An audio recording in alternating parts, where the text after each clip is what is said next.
सभी को नमस्कार। दोस्तों, इस वीडियो में हम बात करेंगे कि UPSC mains GS paper first कल लगा है। 2023 का पेपर हुआ है। तो इस वीडियो में मैं आपको बताऊंगा कि ये क्वेश्चन कहाँ से आए हैं। सबसे इंपॉर्टेंट बात क्या है कि जो एनसीईआरटी किताबें हैं, 8वीं क्लास की एनसीईआरटी है, ज्योग्राफी की जो एनसीईआरटी है, सोसाइटी की एनसीईआरटी है, लगभग क्वेश्चन कहाँ से बने? जो स्टैटिक पार्ट के जो क्वेश्चन है एनसीईआरटी किताबों से आए हैं। और जो करंट अफेयर के क्वेश्चन है वो द हिंदू और इंडियन एक्सप्रेस के जो आर्टिकल है, मैं आपको कई बार पढ़ाता रहता हूँ, वहाँ से देखने को मिला है। तो आज की इस पूरी वीडियो में आपको बताऊंगा कौन से क्वेश्चन कहाँ कहाँ से आए हैं। आपकी तैयारी का सबसे अच्छा ये वीडियो होने वाला है। तो वीडियो आपको यदि पसंद आए तो वीडियो को लाइक जरूर करना है, कमेंट करके ये बताना कि आज का वीडियो कैसा लगा है। ठीक है, और चैनल पे आप नए हो तो चैनल को सब्सक्राइब जरूर करना है। ऐसा ही कंटेंट मैं आपको हमेशा लाता रहता हूँ, बताता रहता हूँ कि क्वेश्चन कहाँ से आए हैं। यह आपकी स्ट्रेटेजी के अंदर बहुत इंपॉर्टेंट भूमिका निभाएगा। मुझे कभी कभी लगता है कि बच्चे कोचिंगों में जो लाखों रुपए लुटाते हैं या अपना काफ़ी समय खराब करते हैं, बाद में भी उनको यही एनसीईआरटी किताबें पढ़नी पड़ेगी, क्योंकि यूपीएससी का नेचर क्या हो गया मेंस का आजकल। एनसीईआरटी किताबें, डायरेक्ट एनसीईआरटी की किताबों से मैं बताऊंगा चैप्टर और पेज नंबर आपको कि कहाँ से क्वेश्चन आए हैं। ठीक है, जैसे पहला वाला जो क्वेश्चन है, महात्मा गांधी और रविंद्रनाथ टैगोर में शिक्षा और राष्ट्रवाद के प्रति सोच में क्या अंतर था। ठीक है, ये हिस्ट्री का क्वेश्चन है। तो आप यहाँ पे देखोगे कौन सी क्लास की एनसीईआरटी है, हिस्ट्री, जो न्यू एनसीईआरटी हिस्ट्री वाली, क्लास 8th का चैप्टर है 6। तो यहाँ पे क्या बना दिया, मतलब लिखा है ना, अंग्रेजी शिक्षा ने हमें गुलाम बना दिया। तो ये टॉपिक था शिक्षा वाला। इसमें महात्मा गांधी और रविंद्रनाथ टैगोर का देखो यहाँ पे फोटो भी साफ साफ दी गई है। अब इनमें इनके जो आइडिया दिए गए हैं कि महात्मा गांधी जी जो शिक्षा को लेकर क्या बात कहना चाहते हैं, यहाँ पे साफ साफ लिखा है। इसके अलावा यहाँ पे देखो, साक्षरता ही शिक्षा नहीं, महात्मा गांधी जी ने ये लिखा भी है। रविंद्रनाथ टैगोर का जो है शिक्षा को लेकर क्या मतलब उनका कहना था। ठीक है, यहाँ पे आप देख सकते हो। इसके अलावा एक क्वेश्चन की एक और डिमांड क्या थी, यहाँ पे पूरा दिया गया एकदम शिक्षा को लेकर। और पेज नंबर आप देख लेना 74। आपको विश्वास नहीं हो तो ये एनसीईआरटी आप देख लेना। हमेशा मैं तो डाटा और प्रूफ के साथ आपको दिखाता हूँ ताकि आप पढ़ने में आपको मजा आए चीज़ों को। ठीक है, राष्ट्रवाद वाला जो ये क्वेश्चन है ना, क्वेश्चन की डिमांड दो थी ना यहाँ पे, दो डिमांड थी। कौन कौन सी डिमांड थी? एक तो शिक्षा और राष्ट्रवाद के प्रति सोच में अंतर क्या है। तो महात्मा गांधी के राष्ट्रवाद को तो आप जानते हो कितना बड़ा राष्ट्रीय आंदोलन है, लेकिन कई बार आपने लोगों ने ये नहीं पढ़ा होगा, जैसे विशेषकर रविंद्रनाथ टैगोर के राष्ट्रवाद के बारे में कई बार नहीं पढ़ पाते हैं, है ना। तो एनसीईआरटी किताब में ये साफ लिखा हुआ है, तो इसको आप देख सकते हो। राष्ट्रवाद पर रविंद्रनाथ ठाकुर की समालोचना, उन्होंने क्या क्या राष्ट्रवाद को लेकर बातें की है। ठीक है, तो यहाँ पे तो ये क्या कहाँ मिलेगा? ये एनसीईआरटी 11th क्लास की पॉलिटिकल जो थ्योरी वाली बुक है, नई वाली एनसीईआरटी पॉलिटिकल साइंस की, उसका चैप्टर नंबर 7 है और 105 पेज पर आप देखना। तो इसका मतलब आप समझ रहे हो ना कि 6 से लेकर 12th की जो एनसीईआरटी है, जो भी हमारे सिलेबस में, हिस्ट्री की होगी, आपकी ज्योग्राफी की होगी, 11th 12th की सोसाइटी की होगी, इनका बड़ा रोल आपकी तैयारी के अंदर। ठीक है, आगे बढ़ते हैं। इसी तरह से एक क्वेश्चन एक क्या है, विश्व इतिहास का जो क्वेश्चन है कि विश्व के विभिन्न देशों में रेलवे के आगमन से होने वाले सामाजिक आर्थिक प्रभावों को बताना है। देखो ये क्वेश्चन है ना, यदि आप वर्ल्ड हिस्ट्री ना भी पढ़ते हैं और आपने भारत की हिस्ट्री पढ़ रखी है और उपनिवेश काल के दौरान भारत के अंदर जो रेलवे का विकास हुआ था उसके क्या सामाजिक आर्थिक प्रभाव हुए थे, उसके आधार पर भी इसको हैंडल किया जा सकता है। अब इसके लिए वर्ल्ड हिस्ट्री के लिए पूरी की पूरी किताब पढ़ने की कोई नीड नहीं है, क्योंकि जैसे मैं यदि पेपर लिखता या आप में से जो बच्चा इस पेपर को लिखता तो उसको भी ये पता है कि मुझे विश्व इतिहास की इसको नॉलेज की नीड नहीं थी। तो इसमें जैसे अब अपन आधुनिक भारत की जो एनसीईआरटी पढ़ते हैं, विपिन चंद्र वाली ओल्ड एनसीईआरटी, उसके अंदर साफ साफ ये जो चैप्टर मेंशन मैंने कर दिया यहाँ पे, पेज नंबर 76 और 77। इसमें जैसे भारत में जब से मतलब रेलवे का विकास हुआ था, क्या क्या नुकसान हुआ, कैसे, जैसे आपने देखा ना, कैसे साम्राज्यवाद उपनिवेशवाद को बढ़ावा देने के लिए अंग्रेजों ने अपने स्वार्थ के लिए रेलवे का विकास किया। अब उनके, चाहे आप मान सकते हो कि कच्चा माल उनको यहाँ से ले जाना है, अपने जो औद्योगिक क्रांति है उनका, उनको उद्देश्य को पूरा करना है। हमारे यहाँ जो कुटीर उद्योग धंधे हैं, हमें एक बाजार बना दिया गया, उनके जो तैयार माल है उसका बाजार बना दिया हमें। बहुत सारे ऐसे एग्जाम्पल देके आप बता सकते हो। अब इसमें क्वेश्चन की डिमांड क्या थी कि विश्व के विभिन्न एग्जाम्पल देने, तो आपको थोड़ा बहुत पता हो कि जैसे और कहाँ कहाँ उन्होंने किया है, आप कुछ एग्जाम्पल देके बता सकते हो। यदि उत्तरी अमेरिका का एग्जाम्पल हो या अफ्रीका महाद्वीप का एग्जाम्पल हो जहाँ ऐसी उपनिवेश में रेलवे का विकास किया है, तो वो एग्जाम्पल दे के आराम से बता सकते हो। लेकिन हैंडल हो सकता है यदि आपने ये ओल्ड वाली एनसीईआरटी पढ़ रखी है तो आराम से हो सकता है। आगे जो क्वेश्चन है कि जैसे यहाँ पे उष्णकटिबंधीय देशों में खाद्य सुरक्षा पर जलवायु परिवर्तन के परिणामों की विवेचना कीजिए। ठीक है, तो ये ऐसा टॉपिक है जो डेली न्यूज़पेपर में आता रहता है। तो धीरे धीरे यदि आपने छोटे छोटे कीवर्ड जुटा लिए तो आपका आराम से क्वेश्चन हैंडल हो सकता है। तो उष्णकटिबंधीय देशों में खाद्य सुरक्षा पर जलवायु परिवर्तन के परिणाम, जैसे ये क्वेश्चन ऐसा है कि जैसे मैं अक्सर आपको इंडियन एक्सप्रेस और द हिंदू पढ़ाता हूँ, उसमें अक्सर मैं ऐसी चीज़ों की चर्चा करता हूँ कि जैसे क्वेश्चन की डिमांड क्या है, कैसे एड्रेस करना चाहिए। हमेशा ये भी ध्यान रखना चाहिए कि क्वेश्चन की डिमांड क्या है, उष्णकटिबंधीय देश। तो आप जानते हो उष्णकटिबंधीय देश कौन से हैं? जैसे ये इक्वेटर है और 30 डिग्री के अंदर आप कह सकते हो, 30 डिग्री नॉर्थ और 30 डिग्री साउथ के मध्य जो देश है ना, कौन से हैं? ट्रॉपिकल जोन वाले कंट्रीज हैं। तो इन देशों में क्या हो रहा है, खाद्य सुरक्षा कीवर्ड देखो अंडरलाइन करनी है, जलवायु परिवर्तन के परिणामों की चर्चा करनी है। अब यहाँ पे जलवायु परिवर्तन के क्या हो रहे हैं, नेगेटिव इंपैक्ट ज़्यादा देखने को मिल रहा है, क्योंकि विशेषकर एग्जाम्पल किसका दोगे आप, भारत का एग्जाम्पल देना। भारत का एग्जाम्पल देके क्या बताओगे कि जलवायु परिवर्तन के कारण क्या हो रहा है, हमारा जो मानसून है उस पर अल नीनो का प्रभाव देखा जा रहा है। अल नीनो का प्रभाव देखा जा रहा है तो उससे क्या होगा, सूखा संकट, कृषि संकट, खाद्यान्न संकट, ठीक है। ऐसे करके आप भारत का भी दे सकते हो, या दक्षिण पूर्वी एशिया के देशों का एग्जाम्पल दे सकते हो, अफ्रीकन देशों का एग्जाम्पल दे सकते हो, ठीक है।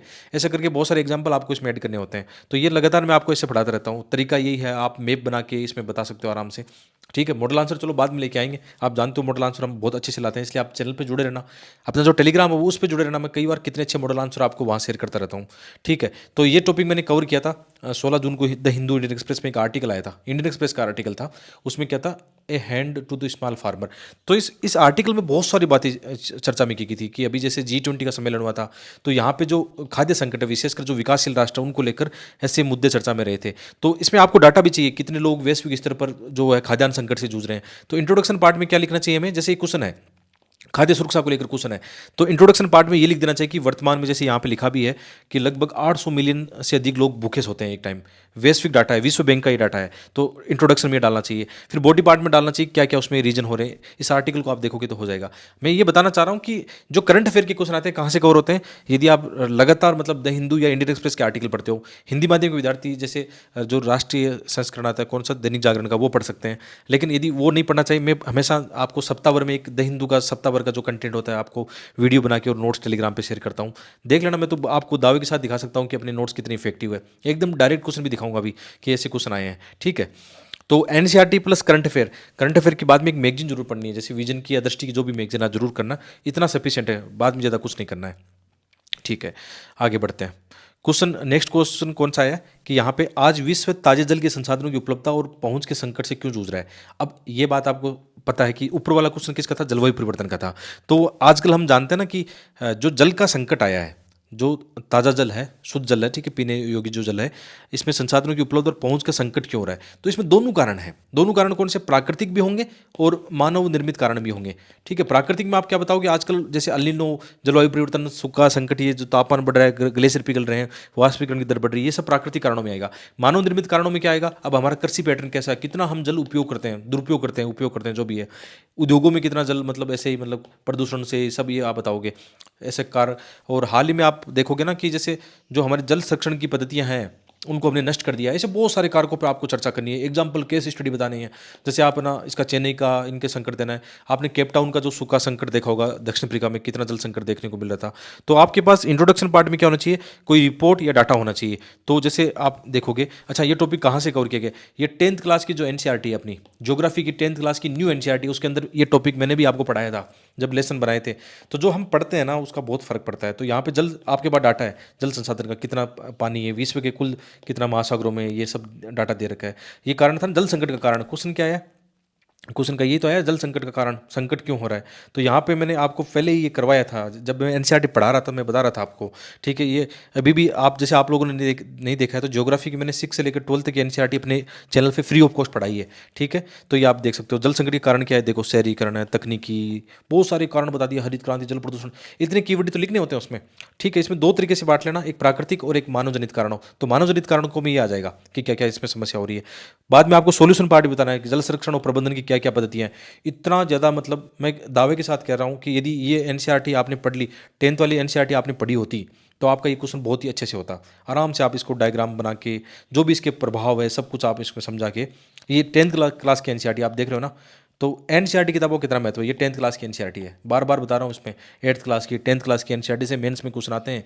कई बच्चे यही तो स्किप करते हैं। बच्चे क्या करते हैं, फालतू में जो मार्केट में कचरा मिलता है एनसीईआरटी का शॉर्ट नोट्स के नाम से, मतलब विशेषकर प्रिंटेड शॉर्ट नोट्स के नाम से, ठीक है, तो वो पढ़ लेते हैं, उससे मज़ा नहीं आता। जैसे मैंने भी आपको ये एनसीईआरटी के नोट्स दिए, तो मैंने वो नहीं किया कि मैं आपको बिल्कुल शॉर्ट में कर दूं, एकदम टू दी पॉइंट यहाँ पे नोट्स बनाने की कोशिश की है, ठीक है। नेक्स्ट क्वेश्चन पे चलते हैं। ये क्वेश्चन फ्योर्ड वाला आया था। अब देखो, ये कल जैसे मैं कई बच्चों से बात कर रहा था जिन्होंने मेंस लिखी है, तो बहुत सारे बच्चे ऐसे हैं जिनको ये नहीं पता था कि फ्योर्ड क्या होता है ना। और सही बात है, जैसे मेरा ऑप्शनल ज्योग्राफी नहीं होता तो मुझे भी नहीं पता होता फ्योर्ड क्या होता है, ठीक है। मोटा मोटी ये नॉलेज था कि हाँ, जो नॉर्वे स्वीडन के जो कट्टे फटे तट हैं, या वहाँ पे जो हिमानी से जो अपर्दन क्रिया के माध्यम से वहाँ पे यू शेप की घाटियाँ ऐसी बनी है, बाद में वहाँ पे महासागरीय जल आ जाता है तो फियोर्ड का आकार वहाँ बनता है, सुंदर सुंदर वहाँ पे बहुत अच्छी ज्योग्राफिकल लोकेशन बनती है।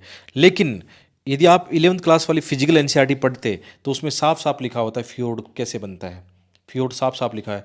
तो उस एनसीईआरटी में आपने ये पैराग्राफ भी पढ़ा होता। ये लगभग चैप्टर नंबर 6 या 7 चैप्टर आप देखना, जो अपरदन और निक्षेपण से जो भूआकृतियाँ बनती है, तो 11th क्लास की फिजिकल एनसीईआरटी में साफ साफ लिखा हुआ था फियोर्ड कैसे बनता है। ठीक है, आप समझ रहे हो ना कितना महत्व है एनसीईआरटी किताबों का।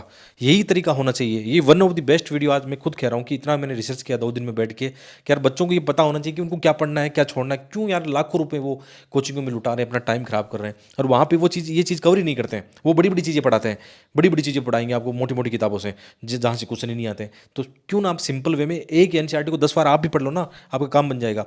ठीक है, ऐसे ही क्वेश्चन, ये बहुत अच्छा क्वेश्चन आया था कि भारतीय समाज में जो यंग वुमेन है उनमें आत्महत्या की दर बढ़ रही है। तो रिसेंटली हमने क्या कवर किया था, अभी सितंबर महीने की जो शुरुआत की बात है, हमने क्या कवर किया था, हाउस वाइफ जो है मेकअप ओवर 50% आप कह सकते हो इंडिया की जो फीमेल है सुसाइड उसमें देखा जा रहा है। डाटा बताया जा रहा है कि जो विशेषकर जैसे महिलाओं में सुसाइड की दर में 50% से अधिक डाटा क्या कह रहा है कि जो घरेलू आप क्या कर होम मेकर या हाउस वाइफ जो है वो सुसाइड कर रही है।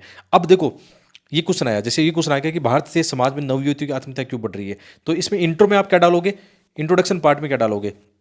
देखो, या तो ये डाल सकते हो कि भारत में प्रतिवर्ष 1.5 लाख से अधिक लोग आत्महत्या करते हैं, आत्महत्या से उनकी मृत्यु होती है 1.5 लाख से अधिक। एक तो ये डाटा बता दिया आपने, ठीक है। एक डाटा इसमें एनसीआरबी जोड़ देना, एनसीआरबी के अनुसार, एनसीआरबी के डाटा के अनुसार, या तो ऐसे जोड़ सकते हो, या ये बता सकते हो कि हाल ही में जैसे है ना विश्व आत्महत्या रोकथाम दिवस मनाया गया है, ऐसा कुछ करके बना सकते हो। और उसमें बताया भी गया था कि इसमें इतनी आत्महत्याएं होती है, लेकिन वो ज़्यादा डाटा वाला ज़्यादा बढ़िया लग रहा है मुझे भी, वो उतना अच्छा नहीं लग रहा। तो ये अभी 10 सितंबर को विश्व आत्महत्या रोकथाम दिवस जो मनाया गया था, उसकी थीम भी हमने देखी थी। तो उसमें साफ साफ लिखा हुआ था भारत में जैसे लगभग 45,000 जो वुमेन है, महिलाएं हैं जो आत्महत्या करती है, उनमें मतलब आधे से अधिक क्या है, जो गृहिणियाँ हैं, जो हाउस वाइफ है या हाउस होम मेकर जिनको बोलते हैं वो है। ठीक है, और इसमें डाटा भी दिया। अच्छा, इनमें ज़्यादातर क्या है आप ये भी जानते हो ना, जो हाउस वाइफ यंग वुमेन ही है, तो क्वेश्चन किसका है, यंग वुमेन का है। तो उसमें डाटा देख के बताया गया क्या क्या उनके रीजन है, कारण क्या है, और उन्होंने अलग अलग राज्यों की डाटा भी बताया कि किन राज्यों में ये दर ज़्यादा है, और उसका कारण क्या बताया। कारण यदि हम देखेंगे तो विशेषकर कारण उसमें दिखाया गया है, जैसे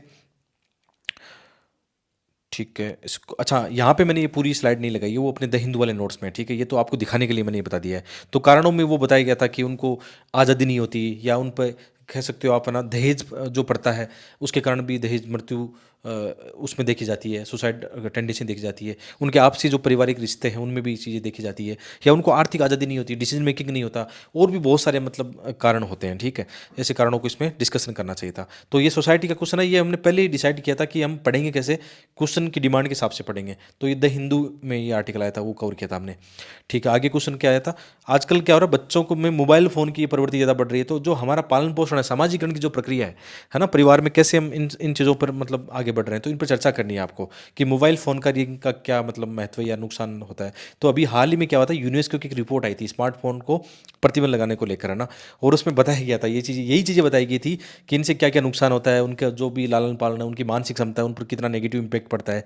ठीक है, बहुत सारे स्क्रीन से उन बच्चों की आंखों पर या उनकी मानसिक स्वास्थ्य पर कितना नेगेटिव इंपैक्ट पड़ता है, ये सब चीज़ें उस रिपोर्ट में बताया गया था। कौन सी रिपोर्ट थी, वैश्विक शिक्षा निगरानी रिपोर्ट 2023, उसमें ये बताया गया था। ठीक है, तो इसका मतलब न्यूज़पेपर में डायरेक्ट हेडिंग थी, डायरेक्ट क्वेश्चन बना।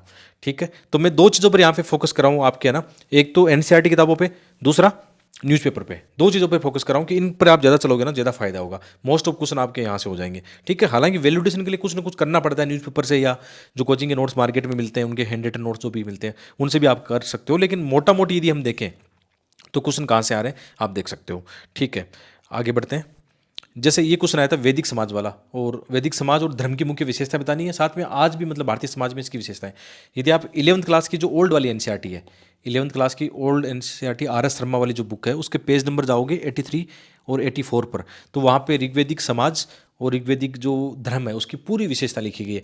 इन 2 पेज से आपका पूरा काम हो जाता। ये चैप्टर बहुत ही अच्छे से यहाँ पे एक्सप्लेन किया गया है, तो आपका काम बन जाएगा। ठीक है, ऋग्वेदिक समाज और आराम से, तो ये ओल्ड वाली जो एनसीईआरटी है, और अक्सर हम पढ़ते भी कौन सी है, हिस्ट्री के अंदर हम तीनों ओल्ड वाली एनसीईआरटी पढ़ते हैं, प्री के लिए भी पढ़ते हैं, मेंस में भी ये चीज़ें काम आ जाएगी, दोबारा नहीं पढ़नी पड़ेगी।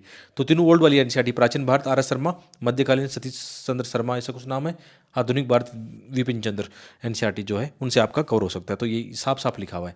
आज भी सही बात है, जो ऋग्वैदिक समाज है उसमें जो भी विशेषताएं थी परिवार को लेकर, जो शादी विवाह है या जो भी धार्मिक क्रियाएं हैं आज भी हमारे समाज में हैं। जब इस चैप्टर को मैं पढ़ रहा था तो बहुत सारी चीज़ें मैं खुद ये से एनालिसिस कर रहा था। पढ़ते समय ये देखना चाहिए, ऑब्जर्व करना चाहिए कि उस समय की जो चीज़ें थी, क्योंकि ऋग्वेदिक काल का आप जानते हो उस समय उतने भेदभाव या जाति प्रथा वगैरह नहीं थी। उत्तरवेदिक काल में ऐसी कंडीशन हो गई थी, है ना। तो इसमें आप बता सकते हो इनको। इसके अलावा क्वेश्चन, नेक्स्ट क्वेश्चन क्या है, सल्तनत काल के दौरान तकनीकी बदलाव और भारतीय समाज को कैसे प्रभावित किया था। ये जो चैप्टर है जो मिडाइवल एनसीईआरटी है 11th क्लास की, उसमें चैप्टर नंबर 8 है, उसके अंदर पूरा यही एक्सप्लेन किया गया है। ठीक है, सामाजिक आर्थिक बदलाव को लेकर यहाँ चैप्टर इसलिए नहीं लगाया कि बहुत लंबा चैप्टर था वो। ठीक है, तो ये क्वेश्चन भी डायरेक्ट आपको, वैसे भी एक बात सही है, देखो हिस्ट्री के अंदर है ना, हिस्ट्री के अंदर यदि आप नई वाली एनसीईआरटी 6th 7th 8th और 12th वाली 3 एनसीईआरटी, ठीक है, और 3 ओल्ड एनसीईआरटी यदि आप पढ़ लेते हो, देखो आप कोचिंग में 1-2 महीना हिस्ट्री पढ़ने में लगाओगे, उसके बजाय इसमें सेल्फ स्टडी में लगाओगे ना, तो आपको ज़्यादा फायदा होगा। ठीक है, ज़्यादा क्वेश्चन कहाँ से यहाँ से आ रहे हैं। ठीक है, आधुनिक भारत के लिए फिर कई बार आप जो विपिन चंद्रा वाली जो बुक आती है या स्पेक्ट्रम आप पढ़ लेते हो, दोनों में से एक कर लेते हो, तो फिर और आपका कंटेंट रिच हो जाएगा। कोचिंग की फिर इसमें हिस्ट्री में कोचिंग की बिल्कुल भी नीड नहीं है। ठीक है, कोचिंग उन चीज़ों की करो जैसे आपको इकोनॉमी समझ में नहीं आता तो कोई 2-4 हज़ार रुपये इकोनॉमी आपको पढ़ा रहा है, कोई सेट समझ में नहीं आ रहा है, थोड़ा सा स्मार्ट बनो। मैं ये नहीं कह रहा हूँ, मैं कोचिंग के खिलाफ बिल्कुल भी नहीं हूँ, कोचिंग करनी चाहिए लेकिन स्मार्ट तरीके से।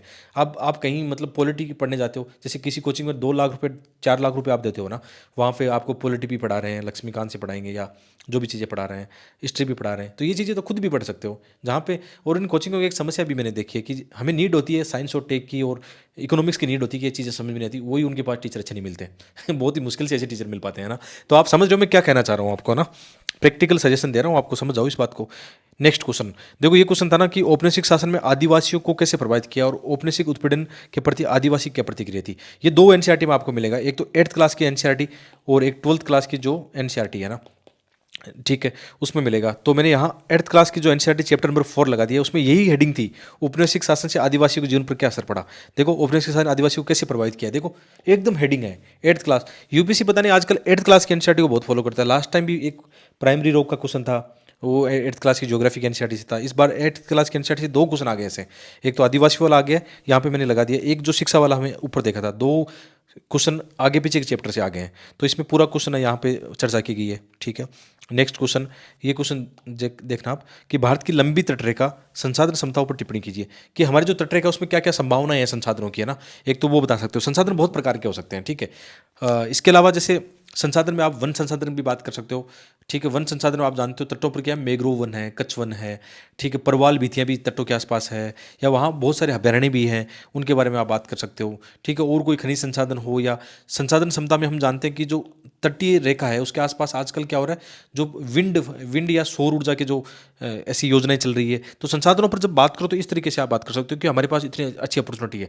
दूसरा क्या, प्राकृतिक खतरे की तैयारी की स्थिति पर प्रकाश डालिए। अब सही बात है, जो हमारे तट है ना, आप कह सकते हो तटों पर एक तो सुनामी का खतरा रहता है, दूसरा चक्रवात का काफ़ी खतरा रहता है, तो इनसे हम कैसे लड़ सकते हैं। जैसे आपने देखा होगा ना, जो मैंग्रोव वन है दोनों से रक्षा करता है, कौन से, प्राकृतिक बाढ़ का काम करता है, सुनामी और चक्रवात दोनों से। तो इस दृष्टिकोण से आपको इस पर बात करनी चाहिए थी। और कुछ कुछ एग्जाम्पल हमें करंट अफेयर में मिलता है, जैसे एक केस स्टडी आई थी किसको लेकर, विशाखा जो पटनम है उसके समुद्र तट को लेकर, कि वहाँ आपदा की ओर बढ़ रहा है, एग्जाम्पल देके बताया गया है वहाँ पे क्या क्या तटों को नुकसान हो रहा है। तो आप केस स्टडी भी ये लिख देते जो न्यूज़पेपर में आती है। तो अक्सर मैं ये बताता भी हूँ कि न्यूज़पेपर की जो आपकी जो चीज़ें आती है ना, केस स्टडी या एग्जाम्पल, उनको कैसे आपको इस्तेमाल करना है, तो वो आप बता सकते हो। ऐसा क्वेश्चन पहले भी आ चुका है। ठीक है, इसके अलावा क्वेश्चन क्या है कि क्या आप सोचते हो कि आधुनिक भारत में विवाह एक संस्कार के रूप में अपना मूल्य खोता जा रहा है। ठीक है, विवाह वाला आ गया और एक जातीय वाला क्वेश्चन आ गया। तो ये टॉपिक कहाँ से कवर होते हैं, ये आपकी 12th क्लास की जो सोसाइटी की एनसीईआरटी है उसके अंदर कवर किया गया है। इसके अलावा जैसे सोसाइटी मैंने आपको यूट्यूब पे पढ़ाई है। अब क्वेश्चन क्या है कि एक तो विवाह संस्कार अपना मूल्य खोता जा रहा है, एक है जातीय अस्मिता गतिशील और स्थिर दोनों क्यों है। मतलब आप कह सकते हो कि जो जाति है ना, वो मतलब परिवर्तनशील भी है लेकिन स्थिर भी साथ में है। तो इसके बारे में आपको बात करनी है। तो जो ये टॉपिक है हमारे यहाँ पे, आप देखना जो मैंने पढ़ाया है आपको यूट्यूब पर, और ये नोट्स भी आपको बिल्कुल मतलब मिल सकते हैं। कहाँ पे मिलेंगे आपको, जैसे मैं आपको बताता हूँ, जितने भी मैं आपको द हिंदू की इनकी बात कर रहा हूँ, नोट्स की बात कर रहा हूँ, अपनी किताबों की बात कर रहा हूँ, वो कहाँ मिलेंगे आपको, जैसे आप यहाँ देख सकते हो। आपको यदि घर बैठे अपने नोट्स और printed notes, handwritten notes ये मंगाने हैं, किताबें मंगानी है, तो आप इस वेबसाइट पर विजिट करना, गूगल में डालना इस वेबसाइट को, या वीडियो को डिस्क्रिप्शन चेक करना। यदि आपको इन सब नोट्स की पीडीएफ चाहिए, 20-30 रुपये में आपको पीडीएफ चाहिए, जैसे द हिंदू की मंथली पीडीएफ आपको चाहिए 20-30 रुपये में, तो आप कहाँ विजिट करोगे, इस वेबसाइट पर विजिट करना। दोनों का लिंक डिस्क्रिप्शन में दिया गया है। तो ये जो मैं पढ़ा रहा हूँ आपको, आप समझ रहे हो ना कितना इनका महत्व है। ठीक है, आगे देखते हैं। तो जैसे हम समाज वाले की बात कर रहे थे, तो इसमें जैसे यहाँ पे आ गया किसका, भारतीय जाति व्यवस्था का आ गया। क्वेश्चन की डिमांड थी कि जाति व्यवस्था बनी हुई है और चेंज भी हो रही है, तो यहाँ पे देखना जाति व्यवस्था के क्या क्या रूल होते हैं, कैसे कैसे चलती है। तो ये देखो, जाति व्यवस्था में परिवर्तन व प्रभाव, क्या क्या कारण हार है, परिवर्तन के क्या रीजन उसमें, और उसमें अभी भी जैसे सुदृढ़ करने के क्या कारक है। तो जाति राजनीति, लोकतांत्रिक विकेंद्रीकरण, ये सब चीज़ें आप देखो, यही तो क्वेश्चन की डिमांड थी यदि आपने ये पढ़ा होता। इसी तरह से जैसे विवाह व्यवस्था है, ठीक है, विवाह व्यवस्था में जो बदलाव की बातें हैं, तो कुछ क्वेश्चन जो कुछ पॉइंट आपको यहाँ मिल जाते हैं। जैसे आधुनिकता के साथ विवाह व्यवस्था में परिवर्तन, उद्देश्य लक्ष्य में परिवर्तन है, विवाह अधिक हो गया, तलाक अलगाव में वृद्धि होगी, लिव इन रिलेशनशिप के हैं, इसके अलावा समलैंगिक विवाह, ये सभी तो बात करनी थी विवाह वाले क्वेश्चन में। तो मैं कहना चाह रहा हूँ सोसाइटी है ना, आप हमारी फ्री वाले वीडियो देखना, यूट्यूब पे एकदम प्लेलिस्ट बना रखी है, यूट्यूब पे मैंने बहुत कुछ पढ़ा दिया, एक बार प्लेलिस्ट में जाकर देखना, ठीक है, आपकी ये चीज़ें बहुत काम आएगी। तो ये आज का हमारा लेसन था, जो बताने की कोशिश की रिसोर्सेज को, कि कौन से क्वेश्चन कहाँ कहाँ से कर हुए हैं। मोस्ट ऑफ क्वेश्चन जो स्टैटिक पार्ट है एनसीईआरटी किताबों से होता है, बाकी करंट अफेयर आपको पढ़ना होता है, ठीक है, इनसे कवर हो जाता है, ठीक है। तो ऐसे ही अपने चैनल पे बने रहना, और हमारे जो नोट्स वगैरह चाहिए तो आप अपना वीडियो का डिस्क्रिप्शन चेक करना, बिल्कुल वेबसाइट चेक करना। बहुत बहुत धन्यवाद।